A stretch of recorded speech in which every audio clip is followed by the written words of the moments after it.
अस्सलाम वालेकुम। जी वालेकुम अस्सलाम। क्या नाम है आपका? जी हारून अफजाल, ये मेरे दोस्त और कलीग है अजीम सिकंदर। और आपका ताल्लुक कहाँ से है? जी लाहौर से। Okay, welcome to the cafe.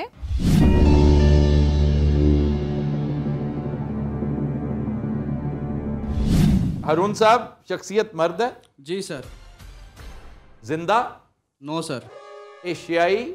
नहीं। ताल्लुक यूरोप से? जी।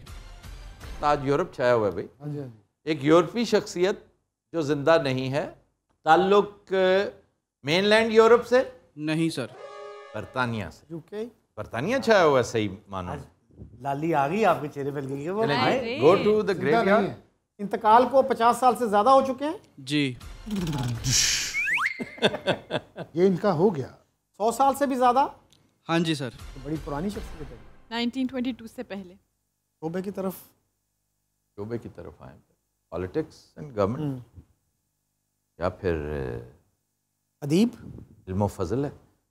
ताल्लुक सियासत और हुकूमत से है? नहीं सर। इल्मो फजल से है? जी सर। कोई शायर, कोई अदीब, कोई फिलोसोफर? शायर थे को बहुत बड़े? नहीं सर। शायर नहीं थे। नावल निगार? नावल निगार या फलसफी?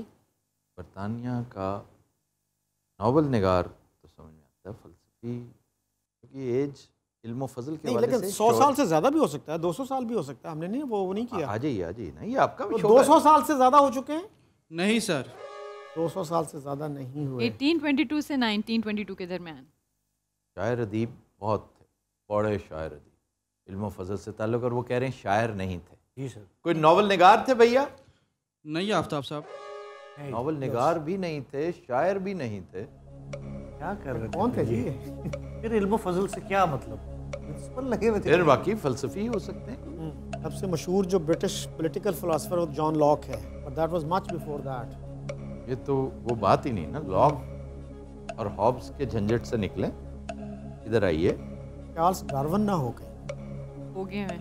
ये इल्मो फजल हमने पूछा है, अदीब डिटरमिन नहीं किया।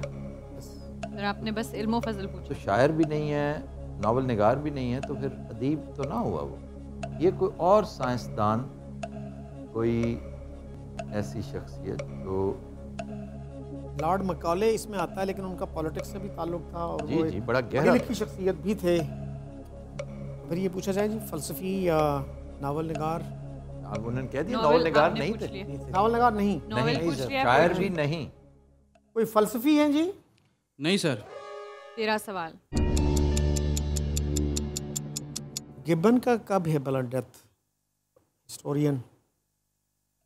गिब्बन की डेथ तो जाहिर है ये जो 19th century, early 20th century है। म्योर हो सकता है वो। William more?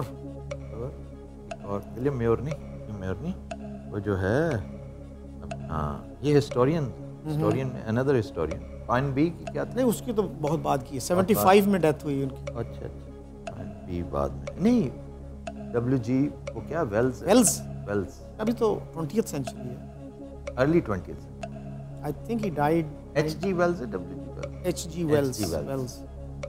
वो इतना पुराना नहीं है। ये भी तो हो सकता है कि बरतानिया से ताल्लुक ही हो और वो कहीं और भी रहा हो। बरतानिया का जमपल जो है वो तो फिर मशहूर शख्सियात का जो सोचें, जैसे रॉयटर्स थे, he was born in Germany but then he moved to the UK. Karl Marx was born in Germany and was forced to move to the UK. इल्मो फजल से ताल्लुक।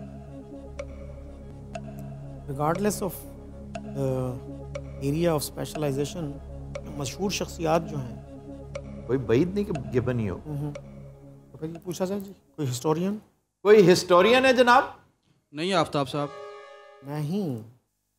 शायर नहीं है, नावल निगार नहीं है, फिलोसोफर नहीं है, फिलोसोफर नहीं है, हिस्टोरियन नहीं है। कोई साइंसदान? फजल, आप सिर्फ लाइन डिटरमिन अगर कर लेना तो 1 मिनट में मसला हल हो जाए। हम इतना करीब पहुंच चुके हैं कि इल्मो फजल तक हमने डिटरमिन कर लिया, लेकिन व्हाट फील्ड ऑफ इल्मो फजल? साइंस रह गया है, वाहिद फील्ड है जो रह गया, साइंस है। और कोई मज़हब के हवाले से? मतलब के हवाले से कौन? बहुत बड़ा बिब्लिकल स्कॉलर कोई, जैसे सेंट बारनाबस थे, बहुत पहले। पुरानी की बात है। सेंट पॉल भी पुराने, सेंट पीटर्स भी। भाई ये मजहबी राइटर, हिस्टोरियन भी नहीं है, फिर साइंसी मौक़िफ़ हो सकता है। क्वेश्चन कितने? 12 हुए। The 14. साइंस पूछा जाए। साइंस से ताल्लुक? नहीं सर। फिर ये किसी यूनिवर्सिटी में ना कोई कैंटीन टाइप है, तो वो यही ताल्लुक है इल्म फजल से। साइंस भी नहीं है, राइटर भी नहीं, लेकिन शायर भी इल्म नहीं। फजल है। इल्म फजल से ताल्लुक है भाई। हाँ भैया इधर आए। कोई ऐसा जो नक्शा नवीस जिस तरह के होते हैं, जैसे Bartolomeu was an American of course, या बरतानवी था, नॉट श्योर। बार्थोलोमियो बड़ा मशहूर है, जिसकी एटलसेस और जिसके नक्शे बड़े मशहूर हैं। इसी तरह ये हो सकता है कोई इदारा बनाया हो, फोर्ट विलियम टाइप। कोई साइफर का कोई तरीका जो है ना, साइफर उसने इजाद किया हो, जिस तरह जैसे जासूसी में नहीं इस्तेमाल होता है। अरुण साहब को मोजिद है? जी सर।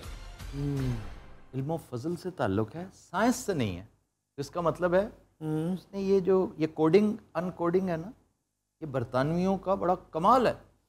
जर्मन्स ने इनसे बहुत कुछ मुस्तार ले रखा है जो इन्हीं के खिलाफ इस्तेमाल हुआ था वर्ल्ड वॉर में। अब वर्ल्ड वॉर पढ़े ना की हिस्ट्री। कितने क्वेश्चंस हुए जी?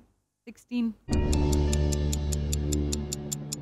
अरुण तूने उसे मुश्किलों में डाल दिया। यार उस दौर के बड़े मशहूर शख्सियत मेरे ज़हन में आ रहे हैं, 2-3 नाम आ रहे हैं। मुझे लगता है मारूफ शख्सियत नहीं है उन मानों में। ये जो काम है ना ये मारूफ है। जैसे अब देखो, आप लॉर्ड बिडन पावल को नहीं जानते हो, बहुत सारे लोग नहीं जानते हो, लेकिन उसके काम से ये जो बॉय स्काउट है, ये जो गर्ल गाइड है, ये जो रेड क्रेसेंट है, रेड क्रॉस है, ये अपनी शख्सियात को ओवरलिव कर गए अपने क्रिएटर्स को, क्योंकि काम बहुत तगड़े हैं। इसी तरह ही ये कोई ऐसा काम जो अपने क्रिएटर को बैकग्राउंड में फेंक देता है आगे उसकी। मुझे नहीं पता कंप्यूटर फिंगर टिप्स पे FSJ के आपके भी होगा कि कंप्यूटर इजाद किसने किया था। तो वो इजाद इतनी बड़ी है कि उसका मुजद उसकी गर्द तले दब जाता है। इसका ताल्लुक भाई इन चीज़ों के साथ है। उसने कोई कोड साइफरिंग डिसाइफरिंग वजह की थी, इजाद की। मुझे इन्होंने कहा है। जी सर। अच्छा जनाब हारून साहब, कोई खुफिया अंदाज़े तहरीर है जिसके ये मुजद हैं? जी सर। क्या आज कार में क्या खाया? खुफिया साइफर डिसाइफर। बड़ी बात है यार। यार ये किसकी थी इजाद? जैसे हम जर्नलिज्म में नहीं पढ़ते यार, स्टोरी के लिए वो लिखते हैं शॉर्ट हैंड करके लिखते हैं। Short hand. शॉर्ट हैंड नहीं था वो क्या था? What was his name? Journalism में पढ़ा है ना हमने। शॉर्ट हैंड या अब तो पढ़ाया ही नहीं जाता, वरना शॉर्ट हैंड की ट्रेनिंग दी जाती है। हमने खुद शॉर्ट हैंड पढ़ी हुई है। शॉर्ट हैंड करके हमें क्लास में बड़ी हेल्प मिलती थी, हम नोट्स ले लेते थे क्योंकि हम साथ नेशन में काम भी करते थे। शॉर्ट हैंड किसने ये किया है? ये जैसे a quick brown fox jumps over the lazy dog है ना। तो this was A to Z सारे। A to Z ABCD सारे है। ये टाइपिंग का उसमें आता है। शॉर्ट हैंड का क्या है? कितने 3 क्वेश्चन रहते हैं जी? 17 questions हो गए। यार उसका नाम सोचो, बड़ा मशहूर नाम है, बहुत मशहूर नाम है। इंशाअल्लाह। सोच रहा सर आप सवाल पूछ सकते हैं, आप पॉइंट्स बता सकते हैं, क्वालिटी नाम नहीं आता तो। हम पहुंचेंगे इंशाल्लाह ताला पहुंचेंगे। We are almost home. अब उसका नाम सोचो यार, बड़ा ही मशहूर है और मुझे नाम भी याद आ जाएगा। आप यकीन करें उसके नाम का ना लाहौर में एक बड़ा मशहूर टेलर होता था। अब मुझे नाम नहीं उसका याद। अब शुरू कर, इसहाक टेलर से शुरू कर दो। मैं वही सोच रहा हूँ। अरुण साहब, शॉर्ट हैंड के मुजद का पूछा आपने? हाँ जी सर। My God! आप जरा रुके, मैं आपको नाम भी बताऊंगा। आपको नाम भी बताऊंगा। ये ना चेरिंग क्रॉस के बिल्कुल मतलब है सामने। एक तो आप चले जाते हैं प्लाजा सिनेमा की तरफ, दही बल्ले की तरफ। जी सर, दही बल्ले आगे हैं। हाँ जी। उससे पहले और उसी राउंड अबाउट के साथ साथ आजकल तो एक बैंक बन गया है वहाँ पे, बहुत बड़ा बैंक अल्फला है गालबन। हाँ जी। उस वक्त हुआ करता था एक किताबों की दुकान, उसके बिल्कुल साथ समोसे पकौड़े वाला, पकौड़े समोसे एंड आलू के कटलेट्स।